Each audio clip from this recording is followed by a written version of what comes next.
Department of सत्ता। मैं चाहती हूँ डॉक्टर किरण का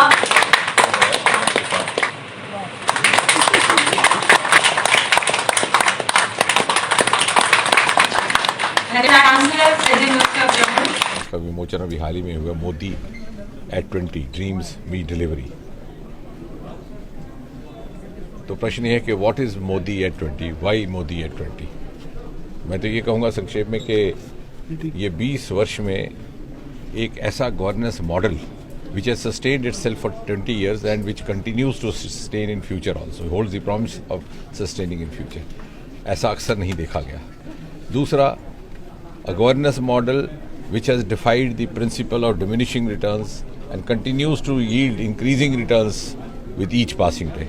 और तीसरा, a governance model which grows stronger with each challenge। आपको स्मरण होगा जब मोदी जी ने 20 वर्ष पूर्व मुख्यमंत्री के रूप में कार्यभार संभाला तो भुज का भूकंप आया और जिस कुशलता पूर्वक उसको उन्होंने संभालने का काम किया उसका उदाहरण विश्व भर में दिया जाता है। और हाल ही में जब 20 वर्ष उनके मुकम्मल होते जा रहे थे तो कोविड की आपदा ने चुनौती दी और विश्व के आगे मोदी जी ने उस चुनौती को, उस आपदा को, एक एडवर्सिटी को वर्च्यू में बदल करके दुनिया के आगे एक रोल मॉडल रखा।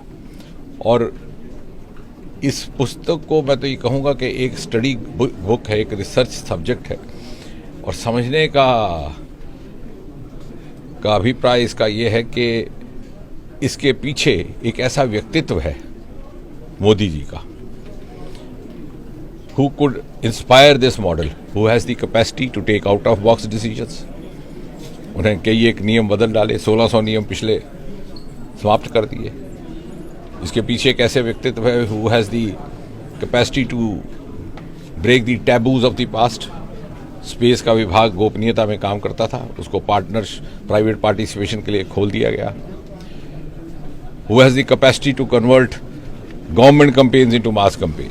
स्वच्छता का अभियान का आह्वान करते हैं लाल किले से और जन जन ने इसे अपना लिया। और ये जो 20 वर्ष का कालखंड रहा है, मैं ये कहूँगा ये फाउंडेशन है, ये नींव है आने वाले 25 वर्षों की। जिस प्रकार की फ्यूचरिस्टिक विजन के साथ 2015 में मोदी जी ने लाल किले से स्टार्टअप इंडिया का आह्वान किया, 6 वर्ष के भीतर अभूतपूर्व बदलाव होना। जहां 2014 से पहले मात्र 350 के लगभग स्टार्टअप थे, आज उसकी संख्या बढ़कर के 70,000 से अधिक हो गई, 100 से अधिक यूनिकॉर्न हो गए और विश्व में भारत का स्टार्टअप इकोसिस्टम में तीसरा स्थान है।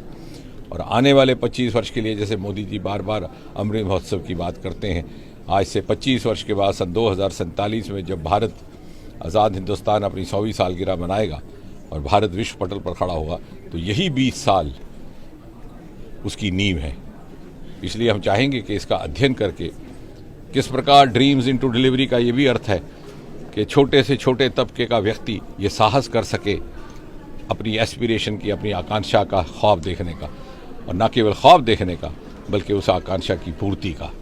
ये भाव है मोदी एट 20 का। सर, MOU साइन हुआ है जो है साइंस एंड टेक्नोलॉजी मिनिस्ट्री जिसके साथ मेरा संबंध है, उसको लेकर के अनेकों यहाँ पर पहल की गई है सेंट्रल यूनिवर्सिटी में। इससे पहले स्पेस टेक्नोलॉजी का एक विभाग स्थापित किया गया था, उत्तर भारत का पहला टीचिंग डिपार्टमेंट स्पेस टेक्नोलॉजी। मैं बधाई दूंगा वाइस चांसलर साहब को, प्रोफेसर जैन साहब को, उनके प्रयास से अब इसमें IIT JEE के माध्यम से सिलेक्शन की जाएगी, उच्च स्तर का यहाँ पर प्रशिक्षण शिक्षण होगा।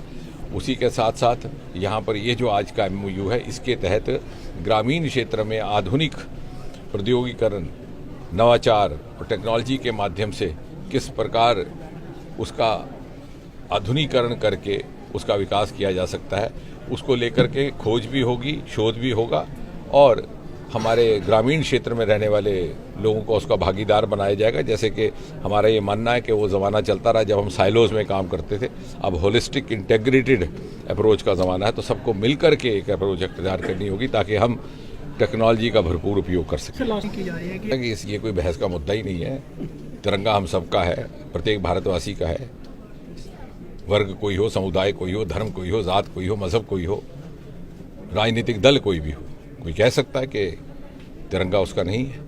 और हमें गर्व होना चाहिए कि अगर मोदी जी के आह्वान पर हमें इस बात का एहसास करवाया गया कि हमारे सामने हमेशा तिरंगा खड़ा रहे, हमारी राष्ट्रीयता का प्रतीक, हमारी भारतीयता का प्रतीक, और हमें सदा हमारा मनोबल, हमारा स्वाभिमान बढ़ाने का काम करता रहे, तो भला इससे अधिक